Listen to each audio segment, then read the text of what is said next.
It's 2007, Las Vegas. The high roller suite at Caesar's Palace is quiet at 4 in the morning, which is unusual, because in the month since Terrance Watanabe arrived, it has almost never been quiet. The chips on the table in front of him are stacked in towers that most people will never see in their lifetimes. Not in a casino, not anywhere. The dealer waits. The pit boss stands at a careful distance, close enough to watch, far enough not to crowd the man who, at this particular moment, is the single most valuable customer in the history of Las Vegas. Watanabe looks at his cards. He bets. He loses. He bets again. He loses again.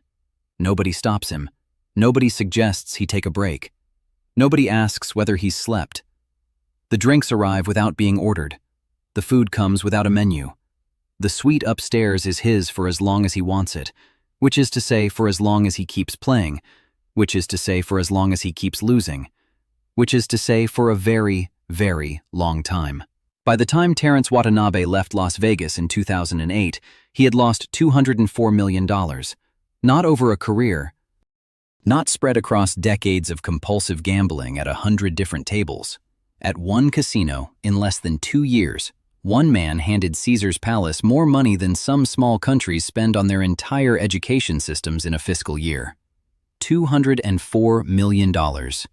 It is, by every available measure, the single largest gambling loss recorded against one individual at a single casino property in the history of the state of Nevada. Possibly in the history of organized gambling anywhere. This is the story of Terrance Watanabe, the man who inherited an empire, walked into the most famous casino in the world, and spent nearly 2 years giving it all back. And it all began, as so many American stories do, with a business built from nothing, and a son who had no idea what to do with everything his father left him. Watanabe's father, Harry Watanabe, was the kind of man who built things. He founded Oriental Trading Company in Omaha, Nebraska, starting the business in the early 1960s. The concept was simple and, in retrospect, brilliant. Import cheap novelty merchandise from Asia, toys, party supplies, decorations, craft items, and sell it at low prices to American consumers and bulk buyers. Schools, churches, party planners, summer camps, anyone who needed a lot of stuff that didn't cost very much. It worked. It worked extraordinarily well. Over several decades, Oriental Trading Company grew from a modest import operation into one of the largest direct mail novelty retailers in the United States.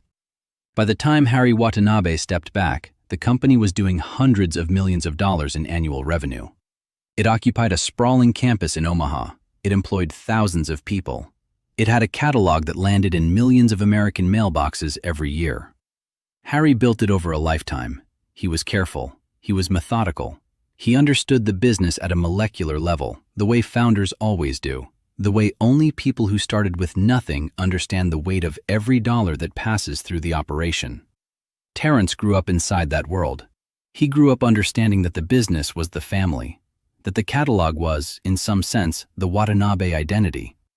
He worked in the company. He learned the operations. He was, by all accounts, competent and engaged. He was not his father. Nobody who inherits is ever quite their father, but he was capable. When Harry Watanabe died, Terrance inherited control of Oriental Trading Company. He ran it for a period. Then, in 2002, he sold it. The sale price was reported at around $230 million. He was now a man in his late 40s with no job, no business to run, a fortune generated by his father's lifetime of work, and what appeared to be a very large hole where the purpose of his days used to be. He had always liked Las Vegas. He had visited before. He had gambled before, the way wealthy people gamble, recreationally, expensively, but within limits. He knew the rooms. He knew the games. He knew the feeling of walking into a casino with money to spend and a sense that the evening was full of possibility. But there had always been the business, the catalog, the employees, the calls, the decisions, the weight of something that required him. Now there was none of that. He flew to Las Vegas in 2007. He checked into Caesar's Palace. He sat down at a table. And something happened. The exact moment is impossible to reconstruct from the outside. It may not have been a single moment at all. It may have been gradual, a slow escalation over the first few visits, the bets getting larger, the sessions getting longer, the sense of urgency growing with each return. What is known is that by early 2007, Terrance Watanabe had established himself as what the casino industry calls a whale. The term is not affectionate, it is clinical. A whale is a high-stakes gambler who bets in amounts large enough to move a casino's quarterly earnings by themselves. A player whose losses alone can constitute a meaningful fraction of a property's annual revenue. Caesar's Palace recognized what it had in Watanabe almost immediately, and the response was everything you'd expect from an institution that has spent decades perfecting the art of keeping whales comfortable, engaged, and at the table. He was given a villa suite at the Rio, a sister property, a private residence-style accommodation with its own butler, its own kitchen staff, its own atmosphere of insulated luxury. He was given a line of credit that would eventually reach amounts that are difficult to comprehend in ordinary terms. He was given personal hosts, casino employees whose entire professional purpose was to make Terrance Watanabe feel that Caesar's Palace was the most natural place in the world for him to be. That leaving was the thing that would require explanation. That staying was simply the continuation of a very pleasant and welcoming situation. The drinks were free. Not just free, they were offered constantly. Watanabe would later allege in legal proceedings that casino staff actively encouraged him to drink during his sessions. That the drinks were not merely complimentary, but deliberate. That keeping him intoxicated was a strategy, not a courtesy. The casino denied this, but the fact of the drinking was not in dispute. Watanabe drank heavily during his Las Vegas residency, heavily enough that it became a factor in the legal proceedings that followed the losses. Heavily enough that people who knew him from before the Vegas years described a noticeable change in the man. He played for hours at a stretch. He played blackjack and he played craps, two of the casino games with the lowest house edge, which means that against a sober strategic player, the casino's statistical advantage is relatively small, a few percentage points at most. But Watanabe was not playing with a few percentage points in mind. He was playing in a state that had moved well beyond strategy. He was playing in the hundreds of thousands of dollars per hand. He was playing through the night and into the morning, and sometimes through the next day. He had no reason to stop. He had no one telling him to stop. He had no alarm, no appointment, no business meeting, no catalog to approve, no employee waiting for his decision. He had a chair, a table, a dealer, a drink, and $200 million that his father had spent a lifetime building. The running numbers from his sessions at Caesar's Palace are almost surreal in their accumulation.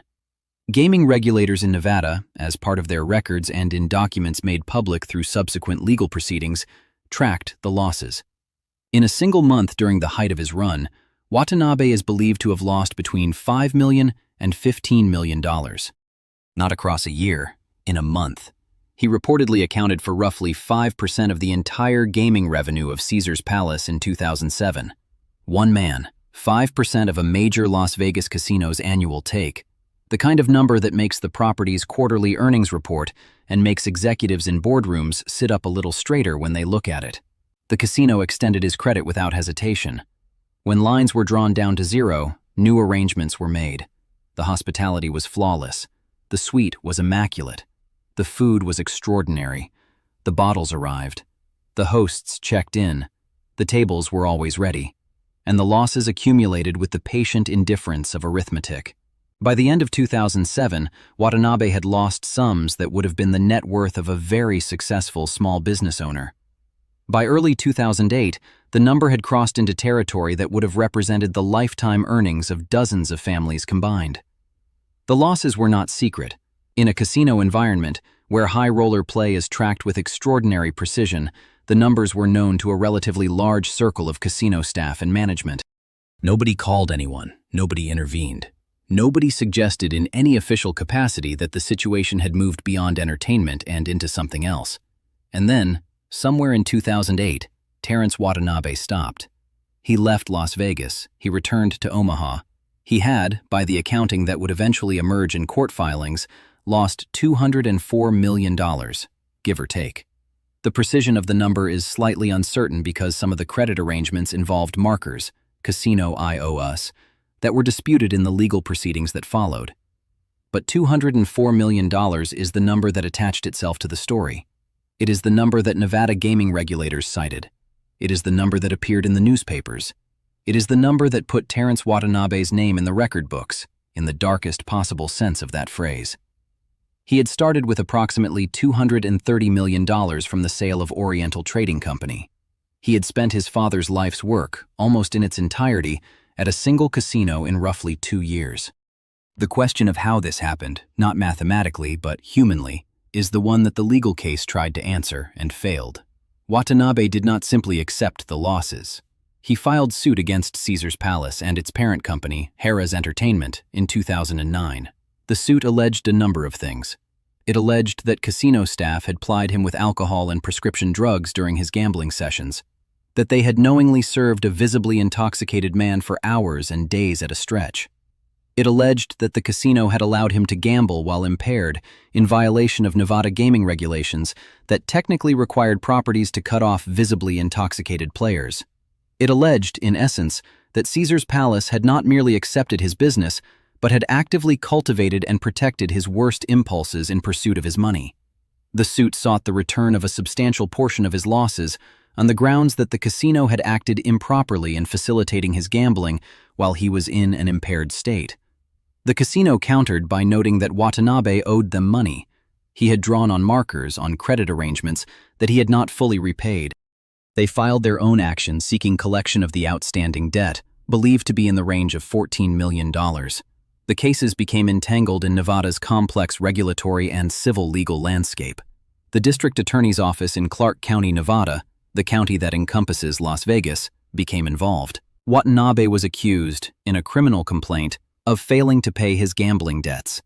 Theft of services, in effect, drawing on casino credit and not repaying it. He pleaded no contest to the charges. He agreed to repay approximately $500,000 as part of the resolution. The criminal case was settled without a conviction on the most serious charges. The civil dispute between Watanabe and Harrah's was settled out of court.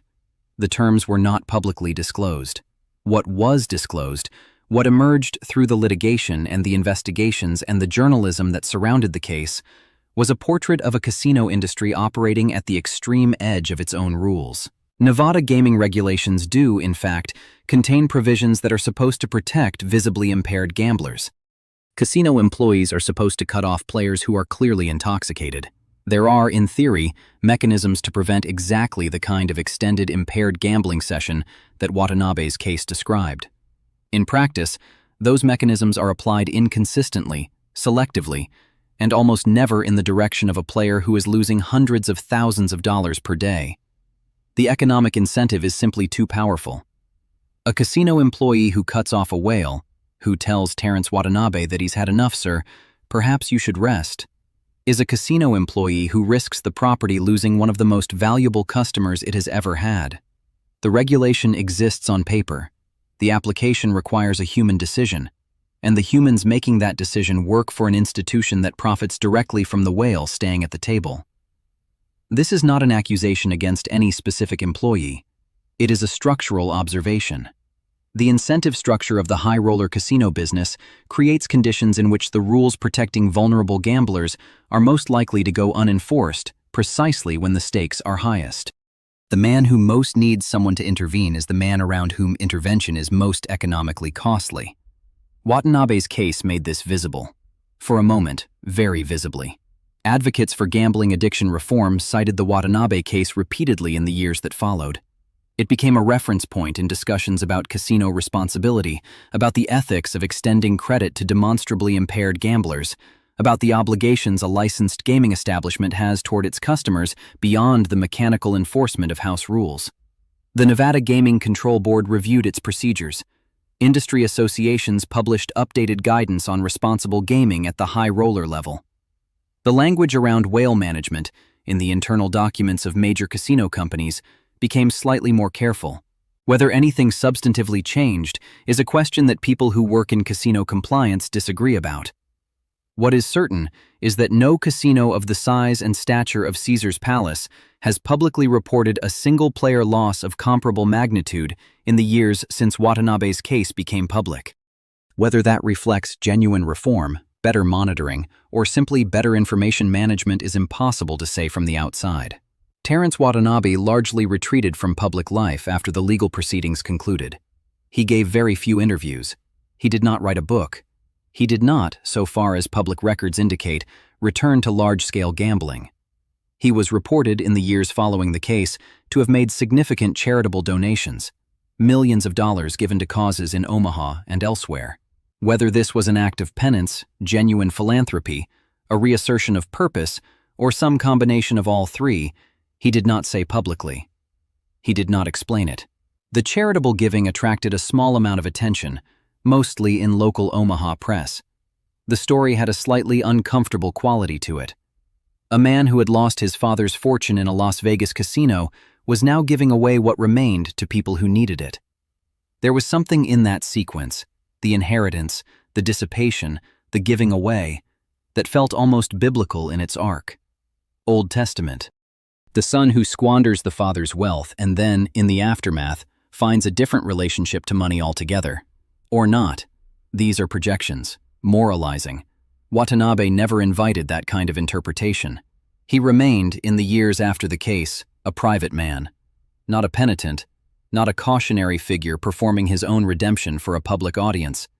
Just a man who had been through something extraordinary and had returned, as much as anyone can return, to the texture of an ordinary life. Oriental Trading Company continued without him.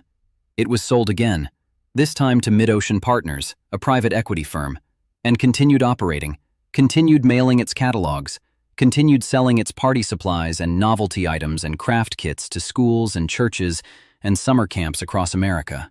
The business that Harry Watanabe built survived the son's catastrophic detour. It exists today in a different form, under different ownership, but recognizably descended from what the family created. Harry Watanabe's work outlasted what was done with its proceeds. There is something in that which feels important, though it is hard to say exactly what. The record that Terrance Watanabe said, $204 million lost at a single property, still stands. No individual gambler, in the publicly documented history of Nevada gaming, has lost more money at one casino in a comparable period of time. It is a record that the casino industry does not publicize. It is not a number that appears in Caesar's Palace's marketing materials or on any commemorative display. But it is real. It happened in rooms that still exist, at tables that are still in use, under lights that never go out. $204 million. His father spent his life building it. Terrance Watanabe spent 2 years giving it away. And the casino kept the lights on, and the drinks cold, and said nothing, and let him.